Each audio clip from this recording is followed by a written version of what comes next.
Good morning, you're listening to Rouser Radio, coming from Lewes in East Sussex in the UK.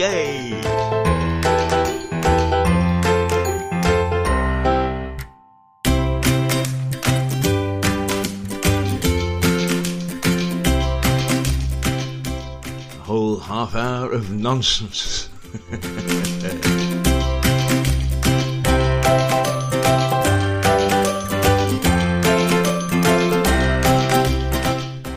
What the heck? It's Monday, the 20th of July.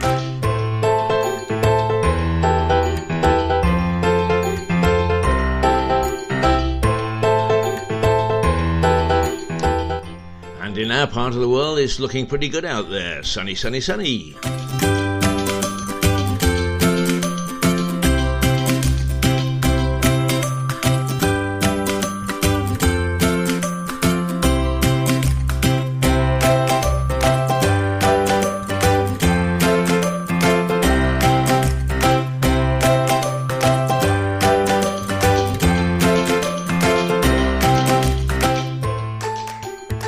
And a very good morning from Keith Hayes and Rouser Radio.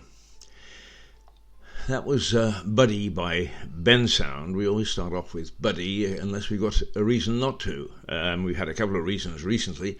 One, so that we could play Flawless Mind with Yeva Suyan from Armenia. Brilliant voice, wonderful record.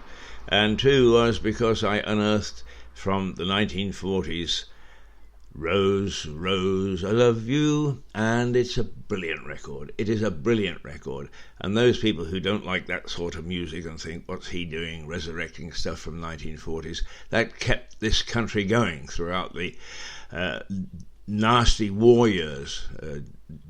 Presenter, because they didn't call them DJs in those days, presenter Jack Jackson played that song, Rose, Rose, I Love You, every Sunday morning on his, what would now be called, I suppose, Top of the Pops, or certainly Top 10, most popular music of the week. And she was Chinese, and it is a fantastic record. So it was the Chinese that helped us through the war, along with Vera Lynn. There you go. You didn't know that, did you? Well, you might if you were my age, but I have spoken to a few people about this record, and they said, oh yes, absolutely brilliant. They remember listening to it as well on a Sunday morning, before going to church, of course. And indeed, I went to church yesterday for the first time in quite a long time. It's a strange feeling. The surroundings are the same, of course. The priests are still dressed in the same robes, but we had to sit a pew apart from each other. There was no singing. The organ played. The readings and usual participation by the congregation were done by the priests, and communion was done without wine. Oh, that really upset me. Sunday morning communion without wine. I always consider that to be my first drink of the day. But we had to outstretch our hands, standing on the line, to take the bread. And all in all, it was all very somber. And yet, I suppose that everybody was very happy to be back. It wasn't packed. A lot of people who are still worried about coming to things like that, and I don't blame them. Because there are so many people, and they are all young. I'm sorry, I've been criticised for this, but they are all young and full of their own importance, who are doing silly things, parading because their freedom is going to disappear because they've got to wear a mask. Huh. And then there was people who actually cut out the mask and put the rest around their face just to demonstrate. I mean, how silly can you be? Particularly when there are spikes around the country. There are people who are still suffering from this. Okay, fairly low, but in other countries, particularly the United States, but other countries as well, the virus has returned with a vengeance. And it could do anywhere in this country if we pay some attention to being cautious. Actually, I want a mask made. I know a lady who makes them. I'm going to ask her to do two masks for me. One with the skull and crossbones across my face, because I don't like it any more than anybody else does. And the other is to say big mouth, because that's what I'm known as on our television station, Mirador Television, the mouth that roared. I just love to have a mask like that. So I'm going to ask her if she'll make one. But there we go. The thing is that actually, of course, we're talking about rule of law. And it is not up to us as individuals to decide what the law should be. We do that collectively through an election and electing a group of people who are our representatives. Now, I must say that the present generation of politicians are a pretty sad lot in the main. One or two that are okay, hard-working, decent people, but in the main, they're a pretty sad lot. And the cabinet at the moment is disastrous. How Boris can go off pieced, as it were, like this is incredible. I mean, he came in with such high hopes, and with everybody having high hopes for him. Nobody could foresee the virus, of course, and that needed handling. But he's got to get a grip. First of all, this cabinet of second-raters keep on contradicting each other because they've got the same selfish attitudes as a lot that stood up to Theresa May. And look what they did to the country. Does nobody learn? Does nobody listen? Does nobody put caution in their menu anymore? I mean, it's quite remarkable that people think that they can do what they like, wave their hands and get away with it, and that includes our politicians. If you don't work as a team, you've had it. Anyway, sunny outside, I said, and I looked for some music this morning with sunny in the title. So will you actually join me and see if we enjoy the music, which I never listen to before I put it on. I always go by the title. This one's called Sunny Side, and let's see if it is a sunny side.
I quite liked that. I quite enjoyed that. The funny thing is that I tested out the message system on this. It says say something. So I said I love the fact we had a listener a day. Why doesn't someone become number 6? Oh, there you are. There's an invitation. Become number 6 so we get 6 listeners. I don't understand not logarithms, algorithms, whatever it is. The bits that measure who listens to what or who views what on social media. They're all different. And they don't add up to the number of people that actually speak to you and talk to you and say they would tune in either to television or radio, and you look at them skeptically because the statistics that are churned out by various social media don't reflect that. And then they will say so-and-so, and you know very well that they did listen because they refer to something specific in the program. So all this business of algorithms, logarithms, algorithms, once again, you see, what we've done is we've turned things over to the computer. Yes, it can help, but it can't run things. That's That's where mankind is making a great mistake. And if we're not careful, some computer somewhere, like the very worst of science fiction films, is going to pull a trigger and start a bloody war. So I think that we'd better get a grip on IT. It's patently obvious that the banks have no idea what's going on. They send you 2 contradictory letters. Local government the same. 2 contradictory letters. Why? Because it's the computer doing it. And the computer reacts to all sorts of silly things. And I remember once, a couple of years or so ago, I needed to stretch my money for about 3 or 4 weeks. My bank account hadn't been in bad shape, but I needed a little extra on my overdraft. And I went in, and the lady, who is a supervisor senior or whatever, sits down and says, well, let's see. And she taps in and goes to some bloody computer at headquarters. Oh, no, she said. Oh, no, the computer says no. Well, what about you? I mean, I've been here for a long time. I've been with this bank 30 years. I've never defaulted tragically. Oh, well, I can't override the computer. Well, how terrible. Nobody is making decisions except the computer. And that's so true of all sorts of things that it's getting up my pip, and I think it's getting up a lot of other people's pips. So the computer industry, along with the banking industry, along with government, better start to sort out the computers. And I suppose now since I've slated those people, so had social media, because your algorithms, logarithms, wigarithms ain't working. And I quote the amusing situation of a colleague posted a video onto Facebook a couple of years ago, and there was a picture of the War Memorial in Lewes, which stands in the centre of the town and has done since about 1922. And on it there are some fair maidens, and the sculpture is quite lovely and quite beautiful, but one of the maidens has a breast poking out over the covering. It's very typical of the art of the time. And it was dubbed by the Facebook algorithm, logarithm, wigarithm as being obscene. Millions of people have walked past it since 1922, and it's dubbed obscene by some modern monster who isn't even human. I mean, it just beats me. It beats me that we put up with all this sort of stuff. Perhaps, in fact, if only we could get those people who are marching against law and order, and we're not going to wear the mask because it's taking away our freedoms, is perhaps they might start to think about the things they use every day and praise and think it's wonderful, is how it's beginning to impose itself on our freedoms. They won't. They won't. They've got their own ideas about what they should. And also, there was a very good article on the weekend, actually. I think it was Dominic... his name will come back to me in a minute, but and he wrote basically that the unfortunate thing is that many young people now have a complete and utter conviction that they are right. It doesn't matter what they say. The earth is flat. We are right. There is no questioning us because we are of this generation. How very sad. I really am glad that I'm the age that I am. I don't really want to go back and be part of that generation. Oh, how awful it must be to know that you are right in absolutely every issue that you pick up. Oh, dear. We went like that, weren't we? Not a bit. Sunny looks good on you. Let's have a little bit more sun.